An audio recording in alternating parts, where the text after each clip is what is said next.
You're still too weak. You don't have enough hate. Fire style! Fireball jutsu! お前がこれからどうなろうと俺はお前をずっと愛している Hey everybody, Bam Collectibles here, back for another statue unboxing review for you. On the menu today, two studios will collide, two of my favorite, Cartoon World and Surge Studio, to showcase a statue featuring both Sasuke and Itachi. It's very rare for two studios to collide like this and collaborate, so it's really cool to see this and showcase it on the channel. On the bottom, we will see a felt pad so I can easily slide across surfaces. Now, to my knowledge, I don't think this base represents a scene or moment in the show at all. Please let me know in the comment section below if you think it does. But we have that giant Uchiha clan symbol that's sitting on the back on that rock there. And then all along the base to support it is this reddish colored rock. We'll see these small sections or small little cavities that's going to exist where we're going to slide kunai into later. So multiple different kunai are going to go all throughout the base. And then we have that tree trunk with the roots that's just wrapping deep around it.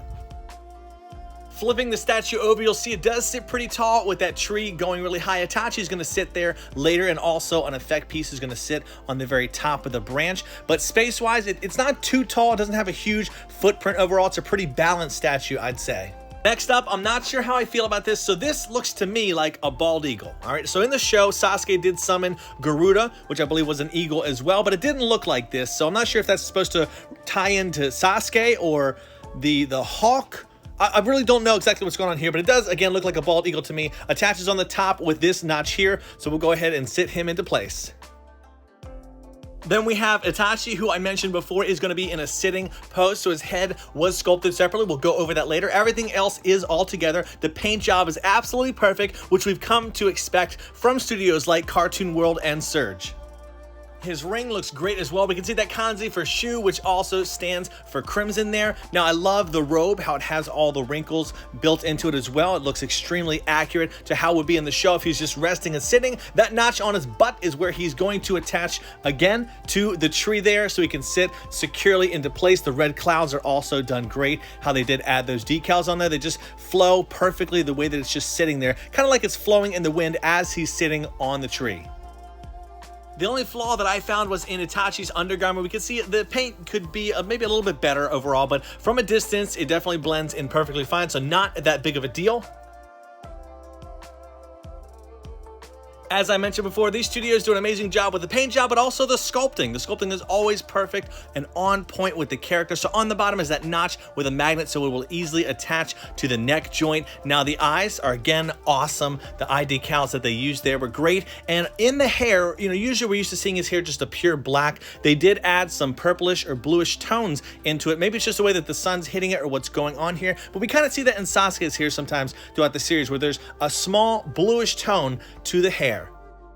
On his left arm, I didn't point out before, but there's two small holes on there. Now this is for the crow that they sculpted separately. We'll see two steel rods coming out of the claws, the hands, the feet, whatever. And so that's going to easily attach, just slide right into place. But this one is just resting, chilling, kind of really reflecting what Itachi's doing here. And then we do have another one that they sculpted as well that is a little bit more dynamic, right? We have some movement going on here, but similar, it has those steel rods on the bottom of the feet.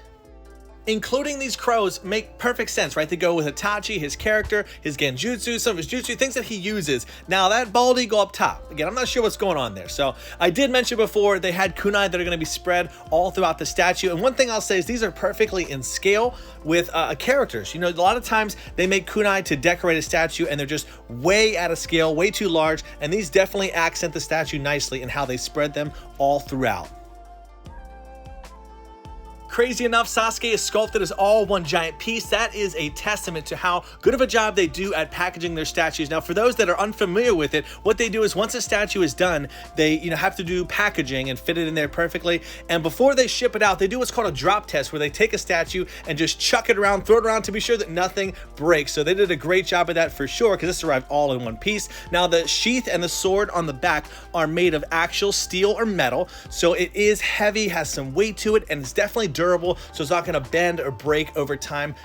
And we can see that wee little Uchiha clan symbol on the back. Usually those are larger, but with this one it is small. We saw the hand, and we have that classic purple rope belt. Now to talk about Sasuke's pose overall. So as we go towards the top section, this is definitely not the pose that I would have chose for him.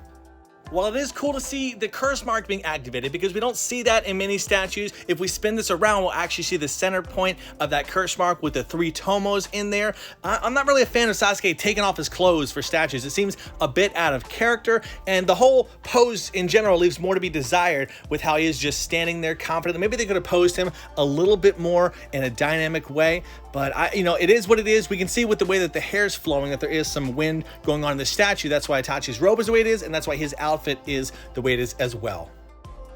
There were some separate kunai installed that we'll go ahead and spin around the statue. For those that are going to own this statue, have it on the way, or already have it, I'm pretty sure you're aware, but they're scattered all throughout the front, the back, the sides. You really had to search for those little sections that it slides right into perfectly. I know I had to search a while to find them all, and even though I did, there was one that I could not find where to go, so this one's just gonna sit on the side. I'm not gonna worry about that for now.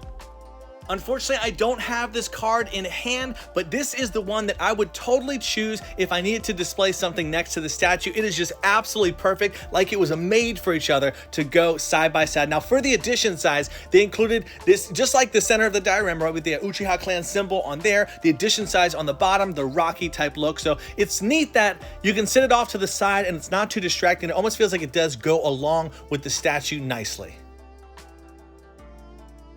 Now how cool does that look? We have my go-to mobile spotlight in the back there. So that is not LEDs that come with the statue, but I love making those kind of silhouette scenes. It's amazing to see that reddish tint behind them. But overall, I do like what they did with the statue. Again, the profile, the size of the statue is perfect. If we look closely at all the details that they added with the crows, I think it's fantastic. Maybe they could have added Garuda, like I mentioned before, but I love the showcase of the curse mark as well, something super rare in the statues, and the base is just amazing, the reddish colored rock.